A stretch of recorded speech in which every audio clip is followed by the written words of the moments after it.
अशी भक्ती करा. आपण देवाचं उष्ट खातो नवल नाही, कधीतरी त्याची इच्छा झाली पाहिजे आपण हे अन्न उष्ट खावं म्हणून. अशी भक्ती करा जीवनामध्ये. आपण म्हणजे पहा ना, देव कधी रुसल का या भीतीमध्ये आपण असतो. पण देवाला भीती असली पाहिजे, हे रुसतं की काय आपल्यावरती.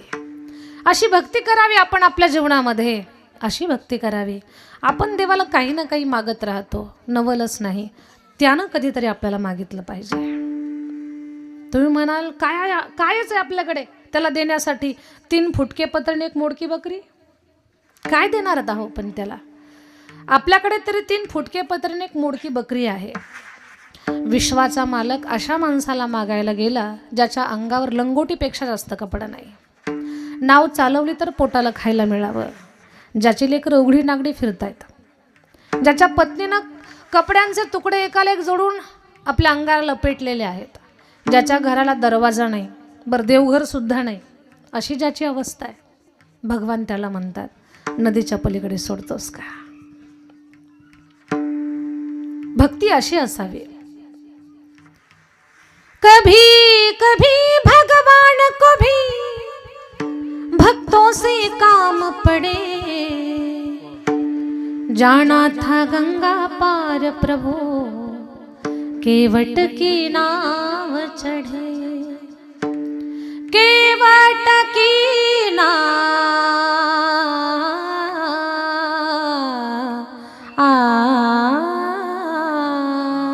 चढ़े.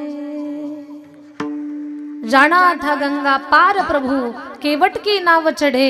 अशी भक्ती करावी की त्यानं आपल्याला कधी काहीतरी मागितलं पाहिजे. अशी भक्ती करा देवाची. अशी भक्ती करा. त्याचं भजन तर आपण रोजच करतोय, पण त्यानं कधीतरी आपलं भजन केलं पाहिजे. तुम्ही म्हणाला असं कुठं असतं का? देव कुठं भक्ताचं भजन करतो? राजा अंबरीशीच्या नगरीमध्ये नारदजी आले. नारदजीच्या जवळ एक वीणा एका हातामध्ये होता, एका हातामध्ये एक रजिस्टर होतं. राजा अंबरीशानं स्वागत केलं. आगतम स्वागतम सुस्वागतम. महाराज आलात. अहो भाग्य आमचे, थोर सत्पुरुष आमच्या नगरीला आले. आजचा दिवस सोन्याचा. आजी सोनियाचा दिनो वर्षे अमृताचा घनो. आजी सोनियाचा दिनो. आनंद झाला. स्वागत केलं नारदजीचं. हातातलं रजिस्टर पाहून विचारलं, महाराज हे रजिस्टर कसलं आहे तुमच्या हातामध्ये? हातात वीणा तर नेहमीच पाहतो आम्ही, पण हातामध्ये रजिस्टर आहे. नारदजी बोलले, अंबरीशा अशी काही भाग्यवान लोक आहेत, पुण्यवान लोक आहेत की रात्रंदिवस भगवंताचं भजन करतात ना, मग देवाला सुद्धा त्या भक्त मंडळीचं कौतुक वाटतं. आणि त्या निवडक लोकांची नावं देवानं या रजिस्टरमध्ये लिहिलेली आहेत. भगवंताचं भजन करणारे देवानं यादीच बनवली, त्यांची उत्सुकता निर्माण झाली. आठवडा भजन करणाऱ्याला वाटतं आपलं पण नाव यादीत यावं म्हणून. कोणत्या? ते महिना पगार जे अधूनमधून कधीतरी चुकून येतात आणि भजनी मंडळाच्या सावलीला जे राहतात ना, त्यांचेच नंबर लागतात आणि खरे वारकरी बाजूलाच राहतात.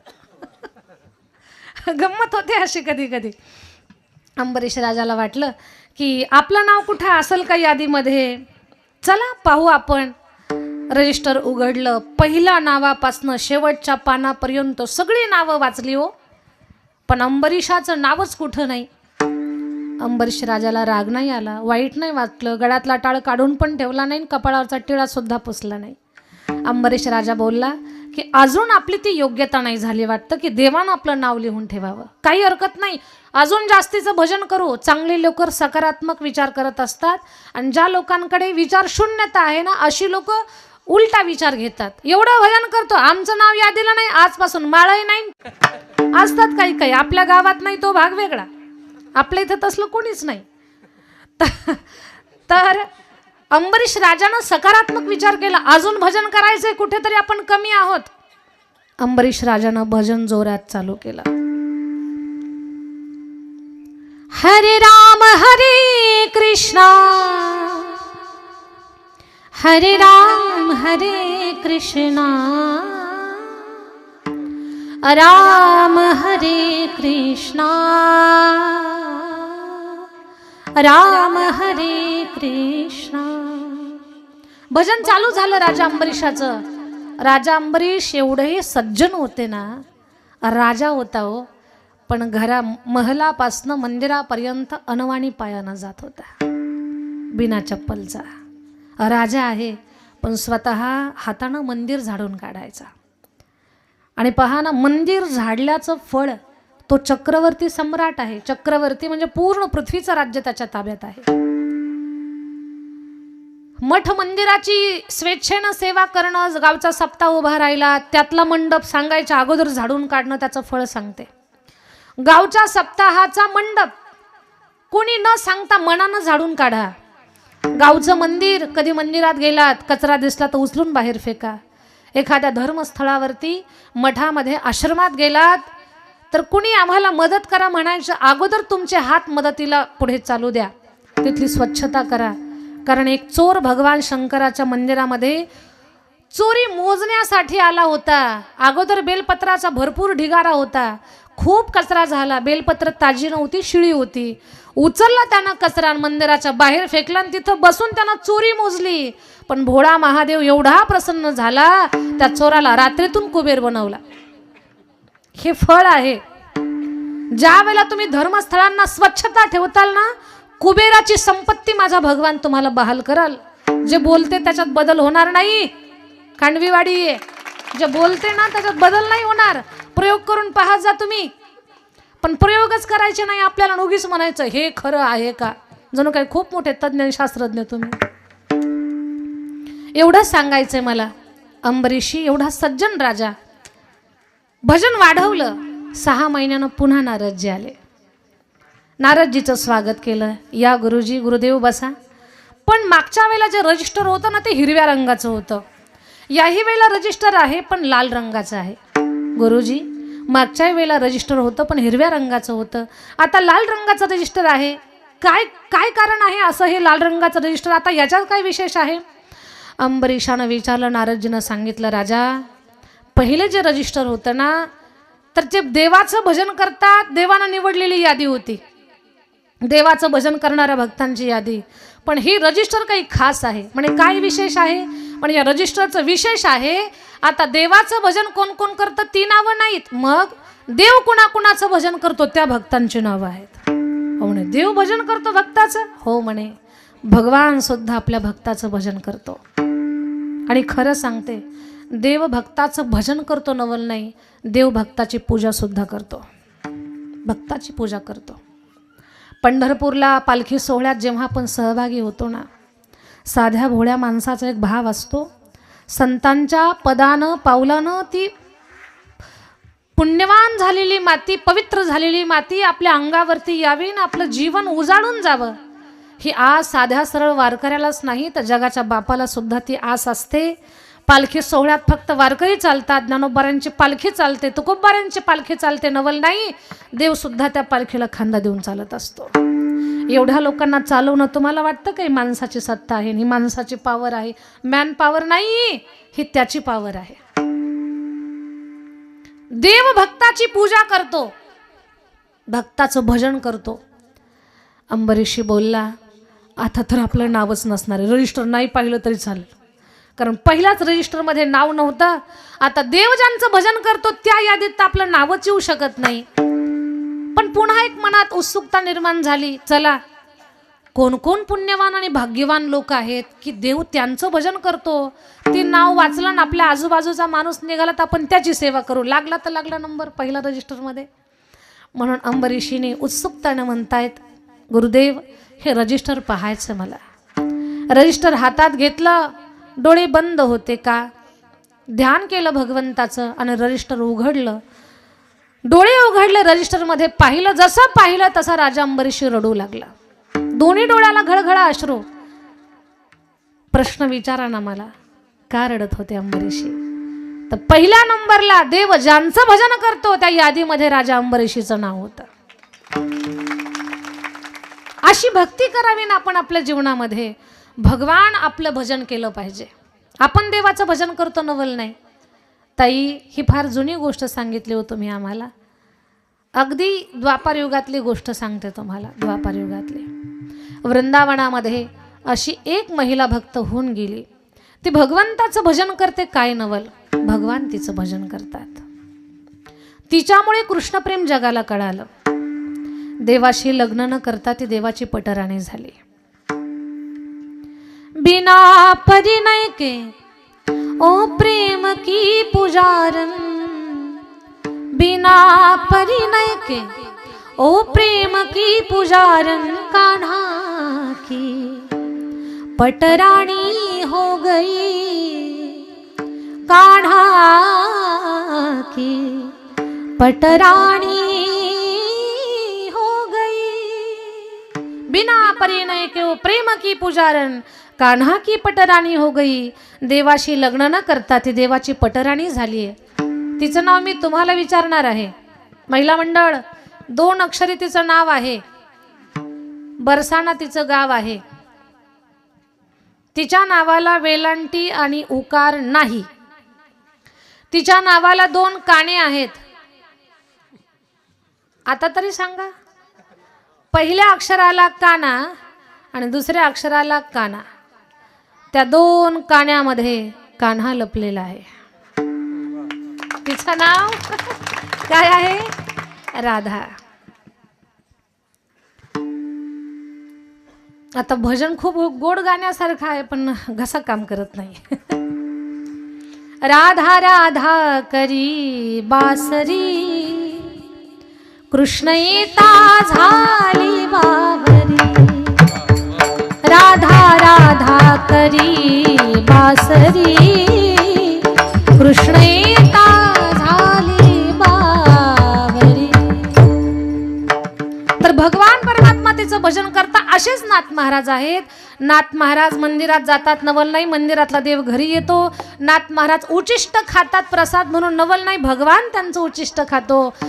नाथ महाराज देवाला काहीतरी मागतात, काय नवल, देव त्यांच्याकडे मागतोय. नाथ महाराज देवाचं भजन करतात, काय नवल, त्यात भगवान त्यांचं भजन करतोय. एवढी सुंदर भक्ती आहे नाथ महाराजांची. असे शांतीब्रह्म एकनाथ महाराज. आणखी एक विशेष सांगते, म्हणजे आता देवच राबतो तिथं हे विशेष सांगितलं, त्याच्या पुढे जे पुढचं सांगणार आहे ते काही एवढं विशेष नाही. नाथ महाराजांनी काळावर सुद्धा ताबा मिळवला. जेव्हा देह ठेवला नाथांनी, चौघाच्या खांद्यावर निघाले. प्रेतयात्रा निघाली. राम नाम सत्य, राम नाम सत्य. लोकांची प्रचंड गर्दी. एक बाईच्या मुलीचं नवीन लग्न झालेलं आणि ती आपल्या मुलीला सासरी वाटे लावते. ही प्रेतयात्रा पाहिली आणि बाईला वाटलं या ब्राह्मणाला आजच मरायला आलं होतं का. आता मरण काय कुणाच्या हातात असतं का हो? झोपल्या का काय हो, नाही तर नाही, काहीतरी म्हणत जाणार. मरण काय कुणाच्या हातात आहे का? नाही. पण ती बाई म्हणते या ब्राह्मणाला आजच मरायला आलं होतं का. नाथांना कळालं. नाथ महाराजांच्या लक्षात आलं आपल्या मरणाची या बाईला अडचण झाली. नाथ महाराज चौघाच्या खांद्यावर उठून बसले. आता मला सांगा, नाथ महाराज खांद्यावर उठून बसल्यानंतर खांदेकरांचे खांदे नीट राहिले असते. लटलट कापायला लागले, थरथर थरथर कापताय. बोबडी वळाली, बोलता येईना. घाम फुटला त्यांना, काय करावं ते सुचना. गोंधळून गेले. नाथ महाराज म्हणतायत, बाई तुझ्या मुलीला वाटी लाव, मी नंतर मरतो. नंतर मरणं हे सामान्य जीवाला शक्य नाही. बरी एक गोष्ट सांगा मला, एकदा प्रेत झालं ना, त्यानं सरळ स्मशानापर्यंत जावं. पण एखादं प्रेत मागचं रडतायत, लोक घेऊन चालले. काही लोक म्हणतात माणसाचं जीवन म्हणजे पाण्यावरचा बुडबुड आहे. काय खरं आहे? कुठपर्यंत म्हणतात? फक्त स्मशानात आग लावेपर्यंत. तिकडं आग लावून घरी आले का, घरी आगच असते पहा.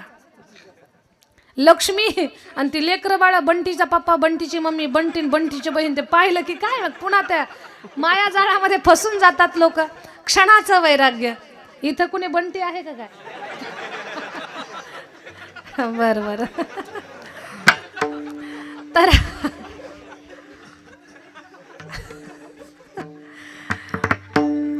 ऐका गुरुजी, बंटी आहे पण बंटीचं झालंय का?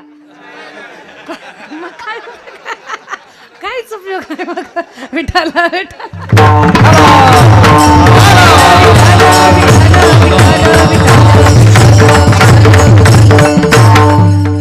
नाथ महाराज लक्षात घ्या, एकदा का प्रेत झालं ना, त्यानं सरळ स्मशानापर्यंत जावं.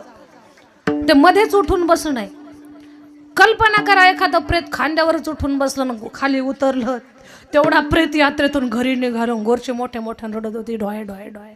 हे दारात आलं ते सांगतंय रडू नका. कोण सांगतंय? प्रेत सांगतंय. कल्पना तर करा. तर मला एवढं सांगायचं. नाथ महाराज उठून बसले आणि नाथ महाराज म्हणतात बाई मी नंतर मरतो. काही दिवसांनी नाथांनी देह ठेवला, चौघाच्या खांद्यावर निघाले. बरं खांदेकऱ्यालाच गर्व झाला, आम्ही नसतो तर काहीच राहत नाही. नाथ महाराजांच्या लक्षात आलं गर्विष्ठ खांद्यावरती जायचं नाही. आयुष्यभर भक्ती केली, गर्व अहंकाराला जवळ थारा दिला नाही, सावली सुद्धा पडू दिली नाही, अहंकाराचा वारा सुद्धा लागू दिला नाही. आणि यांच्या खांद्यावर जायचं आपण. उभा आयुष्य केलेली साधना काय व्यर्थ घालवायची. नाथ महाराज खाली उतरले. खांदेकऱ्याला म्हणतात भाऊकी मला काही तुमच्या खांद्यावर जायचं नाही, पण तुमचे खांदे सांभाळा, तुम्ही मला उतरू द्या. नाथ महाराज उतरले. गोदावरीमध्ये जलसमाधी घेतली. तिथून काही फुलं, तुळशीची मंजुळा, कमळाचं फुलाची काही फुलं बाहेर आली. त्याची समाधी पैठण क्षेत्राला. आजही नाथषष्ठीच्या महापर्व काळावर नाथांच्या समाधीतून पाणी पाझरतं. आजही विश्वाचा मालक आतले नाथ जे आहेत ना, तिथे रांजण आहे, त्या रांजणामध्ये कावड टाकतात पाण्याची, तेव्हा तो रांजण भरतो. तर हे सगळं सांगण्यापाठीमागे माझा उद्देश आणि भाव एवढाच आहे. नाथ महाराज अद्भुत संत आहेत. ते नाथ महाराज अभंगाच्या पहिल्या चरणामध्ये देवाशी संवाद करताना मोलाची गोष्ट बोलतायत. देवा माझे मन लागो तुझे चरणी, देवा माझे मन लागो तुझे चरणी.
दादांसाठी, योगेश महाराजांसाठी टाळी. फार सुंदर.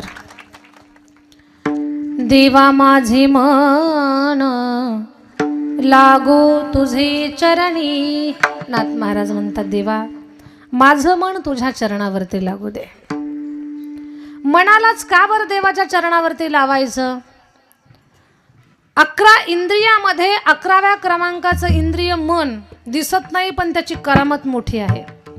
एवढा चंचल आहे, मन चंचलाचा पळा जाता येता न लगे वेळ, जाता येता न लगे वेळ, जाता येता न लगे वेळ.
चंचल चपळ जाता येता न लगे वेळ. वाऱ्याचा वेग कमी त्याही पेक्षा माणसाचं मन वेगानं पळतं. उन्नती अथवा पतनाला कारण माणसाचं मन आहे. माकडापेक्षाही माणसाचं मन चंचल आहे. सुभाषितकार सांगतात मर्कटस्य सुरापानो तत्र वृश्चिक दंशनम तन्मध्ये भूत संचारो यद्वा तद्वा भविष्यती. माकड चंचल आहे. त्यात माकडाचं आणखी वर्णन केलंय. मर्कटस्य सुरापानो. सुरा म्हणजे मदिरा. मदिरा म्हणजे माकड जर दारू प्यालं तर किती उड्या मारल हो महिला मंडळ. तिकडे विचारून उपयोग नाही, इकडेच विचारावं लागेल. किती उड्या मारल. खरं सांगते तुम्हाला, शक्यतो मी दारुड्या लोकांवर जास्त बोलतच नाही, पण कधी ओघानं विषय निघाला तर बीड जिल्ह्याचं वैभव स्वर्गीय बाबासाहेब महाराज इंगळे बाबांची आठवण म्हणून एखादं उदाहरण त्यांचं सांगत असते. इंगळे बाबा दारुड्या लोकांवर एवढं बोलायचे ना, त्यांचे ते बोलणे खाऊन बरेच दारुडे माळकरी झाले होते. लोकांच्या मनात परिवर्तन झालं त्यांचं कीर्तन ऐकून. खूप बोलायचे दारुड्यावरती. बरं, प्रमाणाशिवाय बोलत नव्हते बाबा. आठवण येते आज प्रसंगाला. तर माकड जर दारू प्यालं तर किती उड्या मारल. माणसावरनं अंदाज काढायचा. माणसं काय कमी उड्या मारतात का. लक्षात घ्या, दारुड्या माणसाची एवढी वाईट अवस्था आहे, कुत्र सुद्धा त्याला भुकत नाही हो. कुत्र सुद्धा.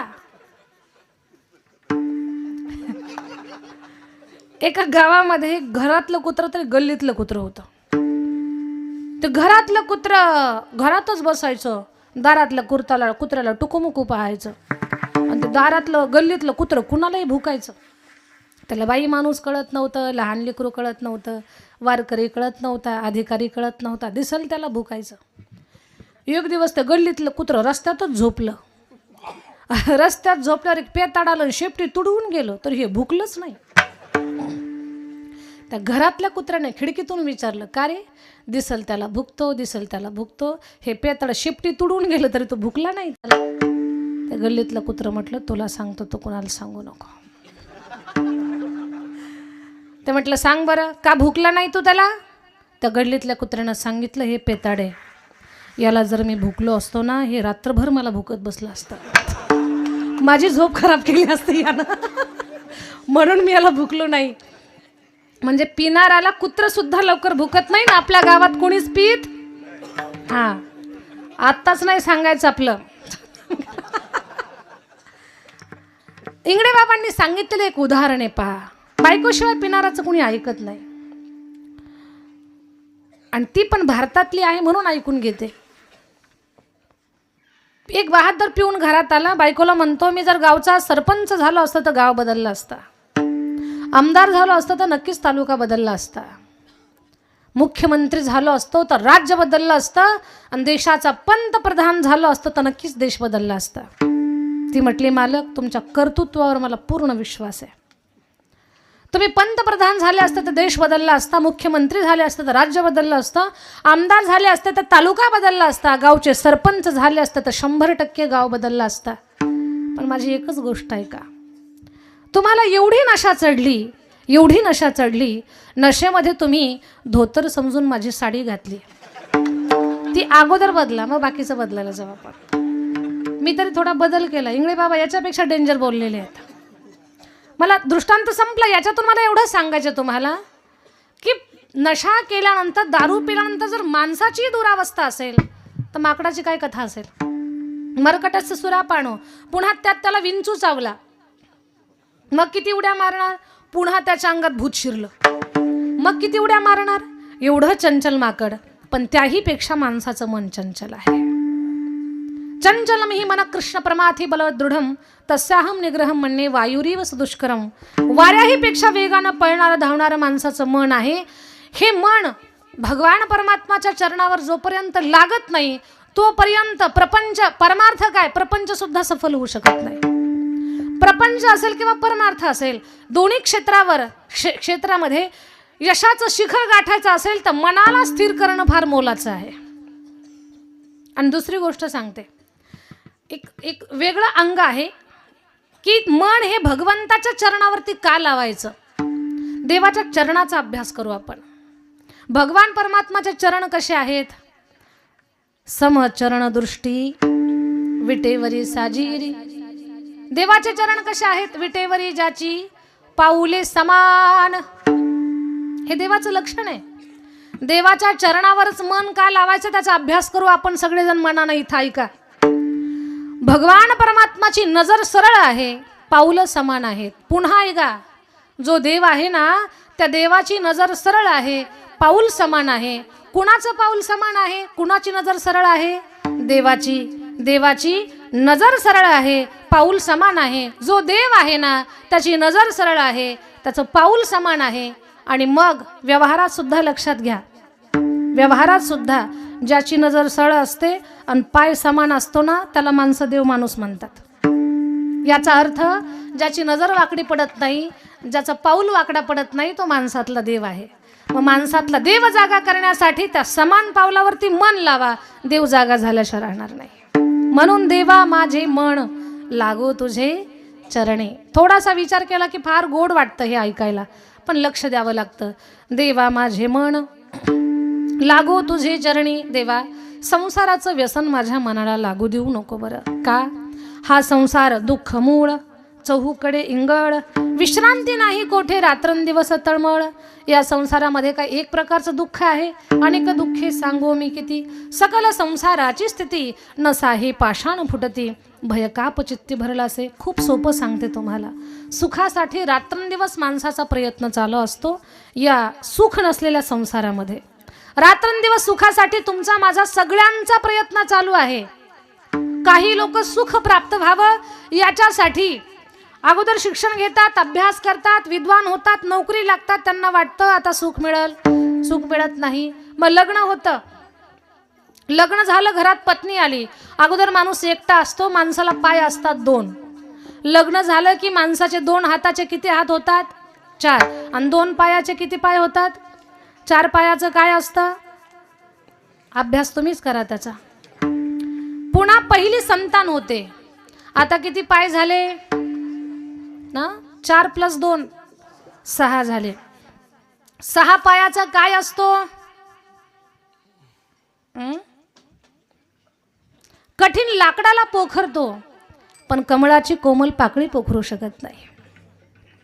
ऋणू झुणू रे भ्रमरा सांडी तू अवगुणू रे भ्रमरा. ऋणू झुणू रे भ्रमरा सांडी तू अवगुणू रे भ्रमरा. ऋणू झुणू रे भ्रमरा सांडी तू अवगुणू रे भ्रमरा. ऋणू झुणू रे भ्रमरा सांडी तू अवगुणू रे भ्रमरा. सुमण सुगंधू रे भ्रमरा भ्रमरा.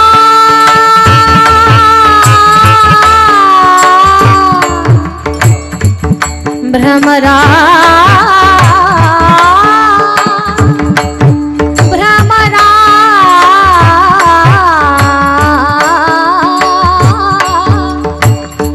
भ्रमरा भ्रमरा भ्रमरा.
जय हो.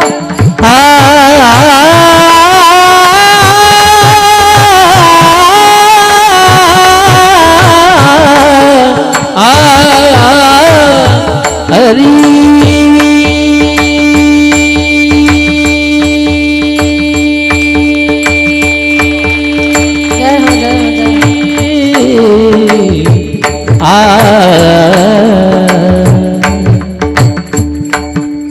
पाणी साणी साणी पाणी साणी साणी सा निरे गरे गरे निरे गरे गरे गा पावा रे मा गा रे सा नि सा पनी सा रे गा मा पा पावा रे मा गा रे सा नि सा नि रे सा नि रे नि गा मा गा पा मा गा मा पा नि रे सा पनी सा नि सा नि पनी सा नि सा नि सा निरे गरे गरे निरे गरे गरे गा पा मा रे मा गा रे सा नि सा पनी सा रे गा मा पा पा मा रे मा गा रे सा नि सा नि रे गा गा गा गा गा गा नि रे मा मा मा मा मा मा गा मा पा पा पा पा पा पा मा पा मा पा मा गा रे मा पा मा पा मा गा रे मा पा मा पा गा मा गा मा गा नि गा नि पा मा पा मा पा मा पा मा गा रे पा मा गा रे सा निरे गरे रे गा मा गा रे गा मा गा मा गा मा गा मा गा दा नि दा मा दा नि दा दा नि सा नि दा नि सा नि दा पा मा गा रे सा गा मा दा नि सा सा नि दा पा मा गा रे सा गा मा दा नि सा सा नि दा पा मा गा रे सा गा मा दा नि सा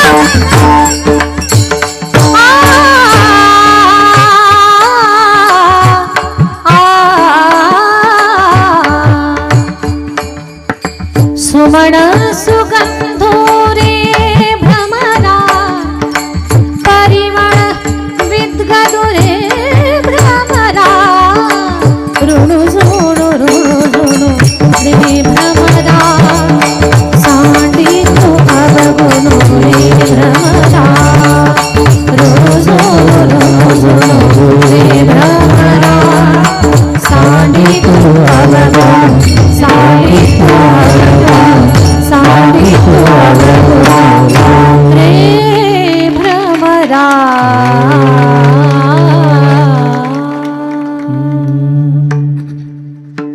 भुंग्यासारखी अवस्था होते माणसाची. बाहेर गेलं की भनभन, घरात आलं की भुनभुन. म्हणजे लक्षात घ्या, सुखासाठी नाना प्रयत्न आपले चालू आहेत, पण सुख मिळत नाही. खरं सांगा मला, संसारात सुख? तुम्हाला विचारते अगोदर, खरं खरं सांगा, संसारात सुख? खरं बोलायचं तुम्हाला शेजाऱ्याची शपथ. खरं बोला, संसारात सुख? काहीच बोलत नाहीत. अजिबात तुम्हाला कुंभमेळ्याला घेऊन जाणार नाही मी. फक्त खरं बोला माझ्यासोबत. संसारामध्ये सुख?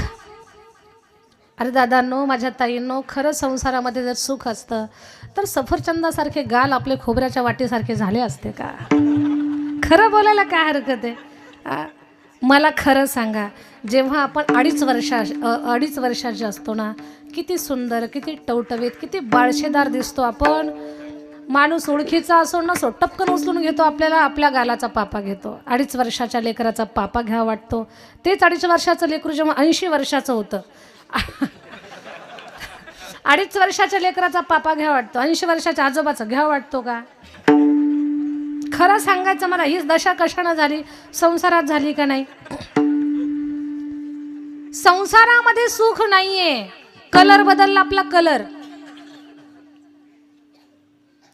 काय आपली ऐट असते, काय आपली शान असते, काय आपली टेक असते. पण जसं जसं जसं प्रपंचात पुढे पुढे पुढे जावं तशी नशा उतरते माणसाची.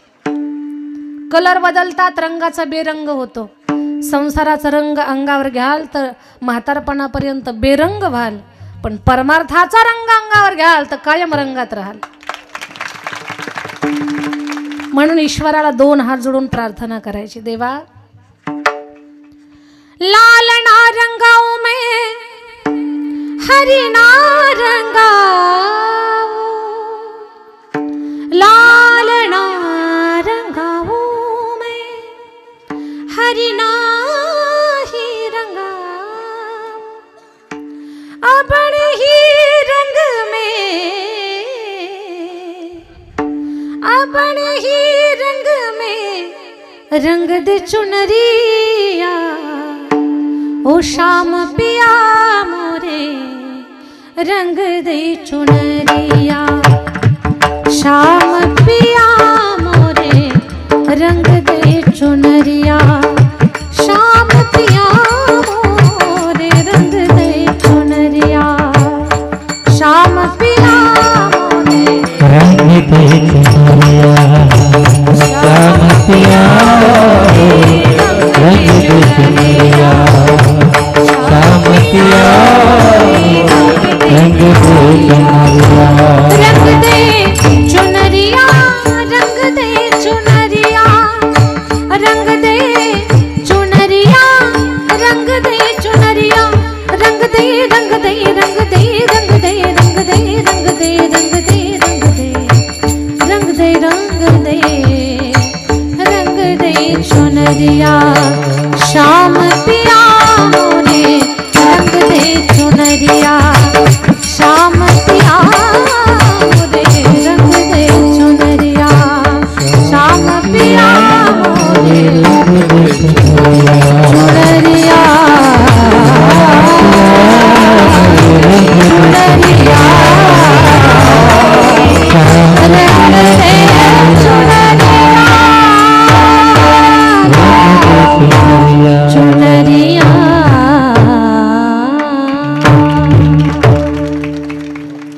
भगवंताचा रंग अंगावर घ्या,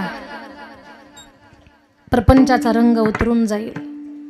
खरं सांगा मला, तारुण्यात जी प्रपंचात किंमत आहे ती म्हातारपणात राहते का हो? म्हातारपणात तर एवढी हाडहडण, एवढी फडफड, नाक मुख गळू लागले, मज नाही हात पाय, डोळा पडली झापड, कर्ण ही हरीर झाले, वाचा बोले बोबड, नाक मुख गळू लागले, लाळ आणि शेपूर श्वाना परी गती झाली, अवघे करीती हाड हाड, तुम्ही संत माय बाप, एवढा उपकार करा मदते कवरी, दाखवा दिनांचा सोयला, माय बाप एवढा उपकार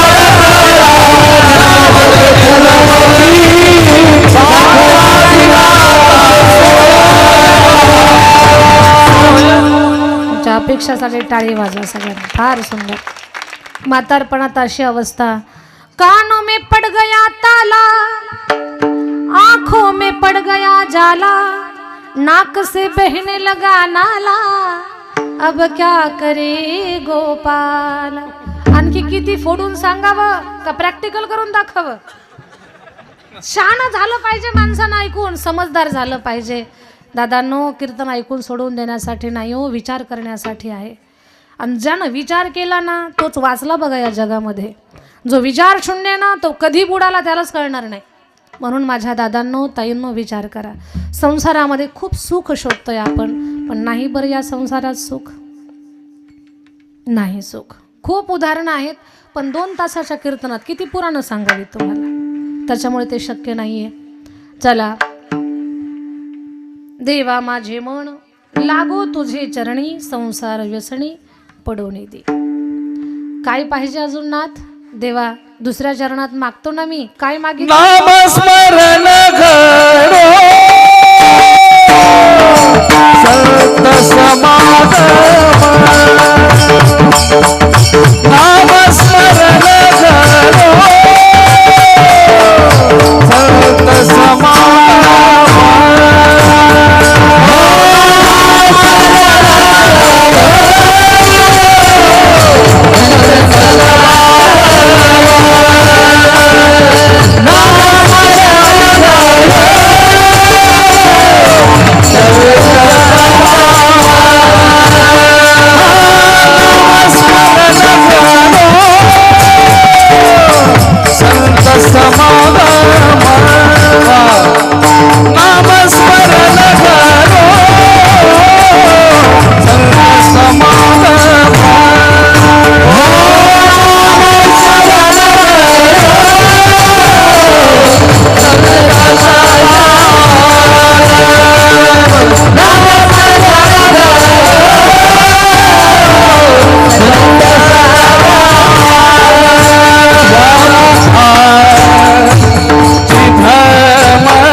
सचिन सर, निळकंठ दादा, टाळी तर गुंजनासाठी वाजतेच, पण आमचा स्वर, आमचं बोलणं, आमची थाप थेट सगळ्यांच्या अंतःकरणामध्ये पोहोचवण्याचं काम जे करतात असे कोकेश्वरी साऊंड सिस्टीमचे सर्व बाळासाहेबजी खडके यांच्यासाठी जोरात टाळी वाजवा.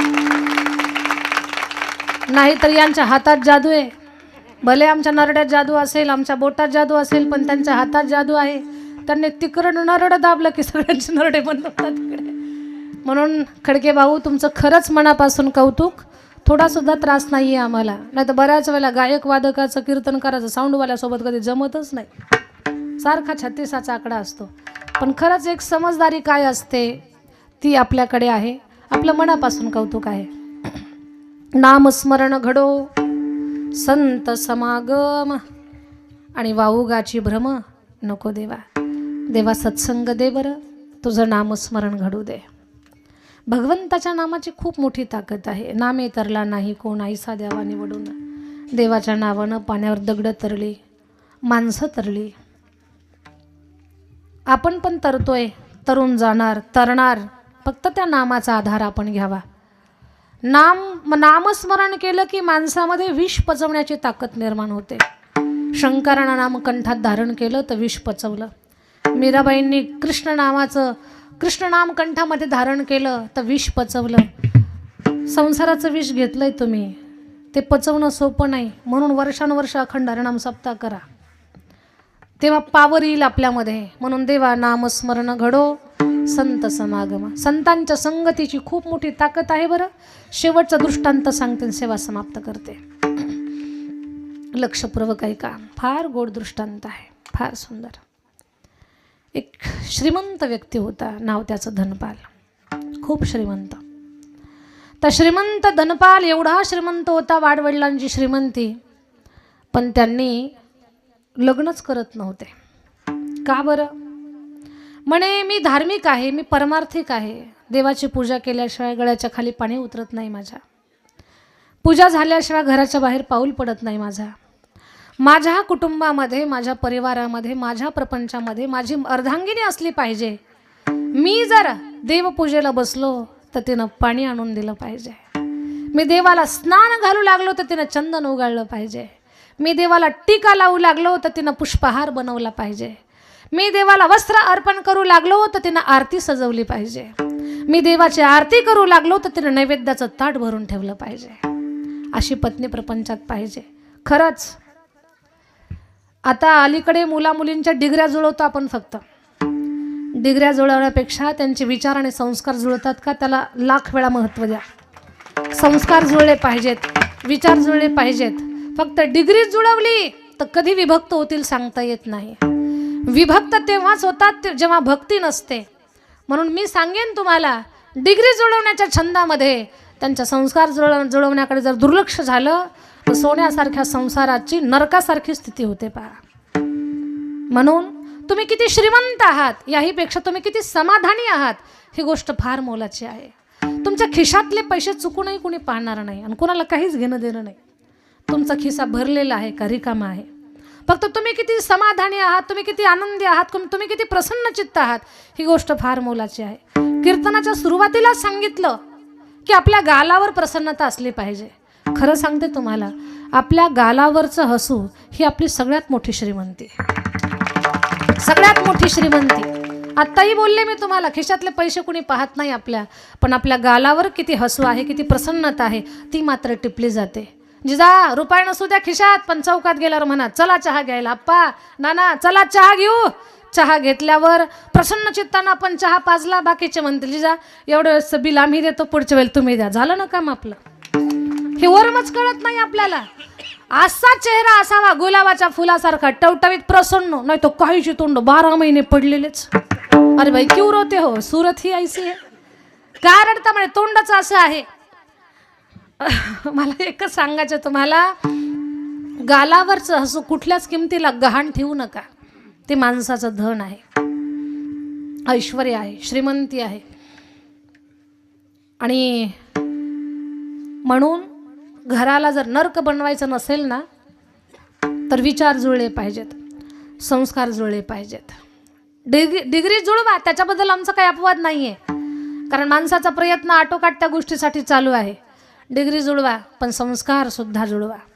घरात जर संस्कार संपन्न सून आली ना, अरे ती सासू नाही, ती महालक्ष्मी असेल, ती रेणुका असेल, ती जगदंबा असेल, ती काय सांगू तुम्हाला. खरं तर ना झोपडीमध्ये सुद्धा स्वर्ग उभा करता येतो पहा. कोट्यावधीचा बंगला आहे आणि सासू सुनेचे रोज भांडणं आहेत. तो बंगला स्वर्ग नाही, तो नरक आहे. लोकांना आरशे चमकलेले दिसतील, खिडक्या चमकलेल्या दिसतील, पडदे असे झळकलेले दिसतील, पण आज जोरात भांडणं चाललेत, याचा अर्थ ते बंगला नाही, स्वर्ग नाही, तो नरक आहे. हेच स्वर्ग आणि नरक आहे. आपण कशा परिस्थितीमध्ये किती समाधान उगवलेला दिवस, संध्याकाळपर्यंत किती आनंदानं सुखानं जातोय, त्याच्यावरती स्वर्ग आणि नरक डिपेंड आहे. घरात स्वर्ग टिकवायचा असेल, स्वर्ग उभा करायचा असेल तर प्रत्येकानं प्रेमानं एकमेकाला बोलणं फार गरजेचं आहे. आणि कीर्तनात बसलेल्या सासवांना मी जबाबदारीनं सांगते बरं, थोडंसं लक्षपूर्वक ऐका.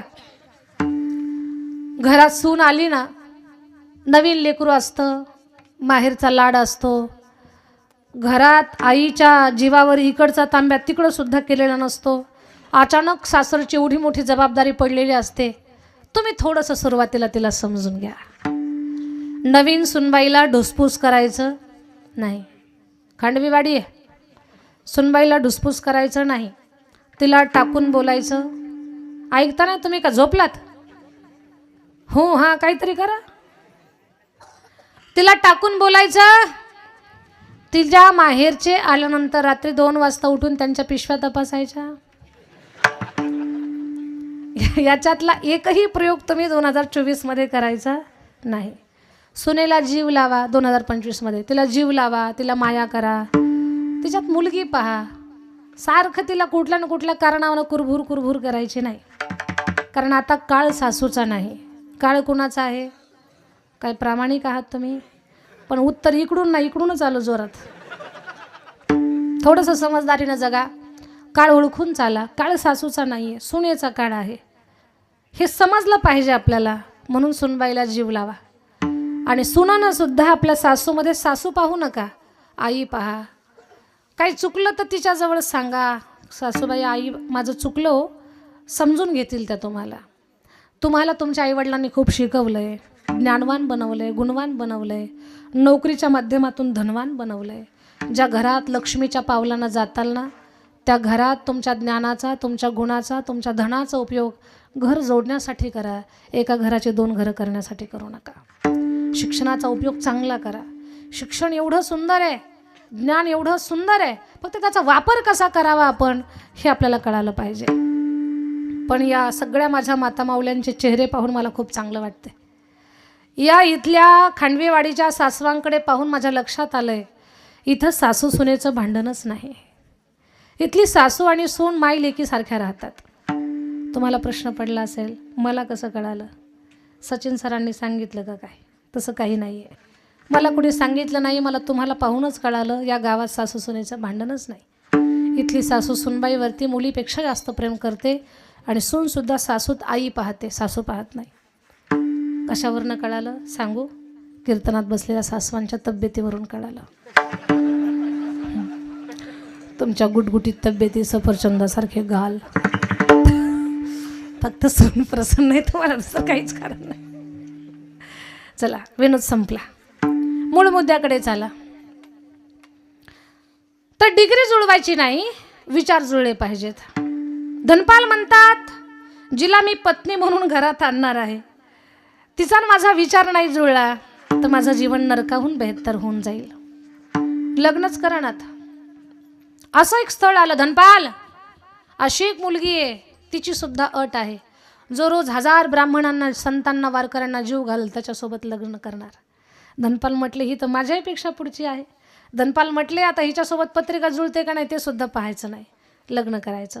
लग्न झालं आणि मग त्यानं सांगितलं, देवी तुम्ही स्वयंपाक तयार करा, मी वारकऱ्यांना बोलावतो. 1000 वारकरी जेवायला घरात. बाईला एवढा उल्हास होता ना, त्या असे तर पक्वान्न न केले बाईनं. आता सांगण्यासारखं खूप आहे पण वेळेचं बंधन आहे. खूप पक्वान्न बनवले, पात्रात वाढले. जेवण झाल्यानंतर दक्षिणा देऊन वाटी लावलं आणि आदरानं सांगितलं, उद्या पण जेवायला या बरं. पण आपला वारकरी धर्म असा आहे, 1000 लोकांना निमंत्रण दिलं आणि 1100 लोक ताटात जेवायला बसली तर आपल्यात 100 लोकांना उठवून लावत नाहीत. म्हणतात बाबांना आमच्या घासातला घास खा, खा, पोटभर मिळेल का नाही माहिती नाही, पण खा, पण उठून जाऊ नका. मग कधी 1100 लोक जेवायचे, कधी 1200, कधी 1500, कधी 2000. फक्त संतांना जीवच घालायचं. इन्कम सोर्स काहीच नाही आहे, फक्त चाललाय. धन खर्ची होत आहे. धनपाल होते अगोदर, पण संतांना जीव घालून घालून घालून एकदम गरीब झाले. कसलं धन राहिलं नाही. 2 दिवसाचं जेवणाची फक्त सामुग्री शिल्लक राहिली. धनपालजीला प्रश्न पडला, कसं वारकऱ्यांना जीव घालू. उसनवारी चालू केली. शेजाऱ्यांना उसनवारी मागतायत. 6 महिने लोकांनी उसनं दिलं. 6 महिन्यानंतर लोक मागायला लागले ना, धनपाल देऊ नाही शकले. लोकांच्या लक्षात आलं देऊन उपयोग नाही, परत मिळत नाही. लोकांनी हात अखडता घेतला. धनपालला फक्त म्हणायचे हो देऊ ना, पण देत नव्हते. धनपालजीच्या लक्षात आलं यांचे नादी लागलो तर संत जेवायचे राहतील. मग धनपालजीनं संतांना जीव घालण्यासाठी अन्नधान्याची चोरी केली. माझ्या ताईंनो, लोकांच्या घरात जायचे, जेवणाची सामुग्री चोरायचे, डाळ गूळ शेंगदाणे गहू तांदूळ चोरून आणायचे, संतांना जीव घालायचे. संत जेवले, जेवून गेले, पुन्हा दुसऱ्या दिवशी चोरी, त्यांची जेवणाची तयारी. लोकांच्या लक्षात आलं पैसे चोरी जात नाही, काही चोरी जात नाही, फक्त जेवणाची सामुग्री चोरी जाते. कोण चोरत असेल काही लक्षात नाही, पण बंदोबस्त वाढवला. घराला कड्या कुलप पक्के लावले. धनपालजीच्या लक्षात आलं, लोक सावध झाली, आता यांच्या घरी चोरी करता येत नाही. मग धनपालजीनं अशा घरी चोरी करायचं ठरवलं जी लोक कधीच कीर्तनाला येत नाहीत त्यांच्या घरी, जी सप्ताहाला देणगी देत नाहीत त्यांच्या घरी, जे अन्नदान करत नाहीत त्यांच्या घरी. पंढरपूरची वारी काय देवाचं तोंड सुद्धा ज्यांना माहिती नाही, गावात सप्ताह चालू झाला जे घराला कुलूप लावून गावाला निघून जातात, त्यांच्या घरी चोरी करायचं ठरवलं. त्यांच्या घरी चोरी केली, ती पण लोक सावध झाली. धनपालजीनं वाटमारी चालू केली. त्या वाटेची एवढी चर्चा झाली की त्या वाटेवर पण कोणी येईना. 1 दिवसाचं भोजनाची व्यवस्था शिल्लक होती. 2 दिवसापासून त्या वाटेवर धनपाल बसले होते. 3रा दिवस उजाडला होता.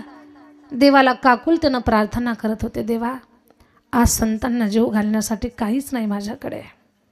माझ्या पत्नीला मी शब्द दिलाय, रोज 1000 वारकऱ्यांना जीव घालन.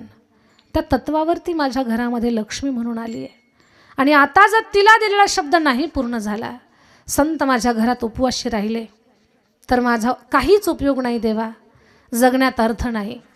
आज दुपारपर्यंत या वाटेवर कोणी वाटसरू आला तर ठीक देवा, नाहीतर हा धनपाल आयुष्याची यात्रा संपवणार. श्री अनंता मधुसूदना पद्मनाभा नारायणा जगद्व्यापका जनार्दना आनंद घना विनाशा. प्रार्थना केली देवाची. दुपार झाली, आता कोणी येत नाही. धनपालजीच्या लक्षात आलं. धनपालजी म्हटले रिकामा तोंड घेऊन वापस जायचं नाही. अरण्यातली लाकडं जमा केली, चिता रचली, पेटवली चिता. 3 चक्कर मारायला चालू केले. पहिली चक्कर झाली, कुणी येतं की काय, आशा फार वाईट असते. बरं, स्वार्थ काहीच नव्हता, संतांना जीव घालण्याचा ध्यास होता. 2री चक्कर झाली, कोणीच नाही दिसलं, सर्व आशा संपल्या. 3री चक्कर झाली आणि हताश निराश मावळलेल्या आशेचा धनपाल चितेत उडी घेणार. आवाज आला, छुम छुम छुम. भगवान परमात्मा रुखमाई सहित सोन्या नाण्यानं मढून आले होते. डोळ्याला चष्मा, सोन्याची दांडी त्याला, हातात छडी, सोन्याची घुंगर त्याला, पायात जोडा, सोन्याचा आकडा त्याला. असे सोन्यानं मडलेले भगवान, रुखमाई तर डबल सोन्यानं मडलेल्या. आणि जेव्हा धनपालनं उडी मारायची तर तिकडे पाहिलं, लख प्रकाश पडला. सहस्रदीपे दीपकैची प्रकाशली प्रभा, उजळल्या दस दिशा गगना, आली से शोभा. लख प्रकाश पडला. पाहिलं, डोळे चोळले, सोन्या नाण्यानं मडलेली म्हातारी जोडी पाहिली. सेठच्या रूपात भगवान आले होते. भगवान धनपाल म्हणतोय, भगवान 1 दिवसाची व्यवस्था मागितली, तू तर 10 वर्षाची सोय लावली रे. भगवान देता है तो छप्पर फाड़ के देता है. हे कुणी ऐकायचं? सप्ताहात अन्नदान देणगीदान देणारा, सौजन्यदान करणारा ना ऐकायचं.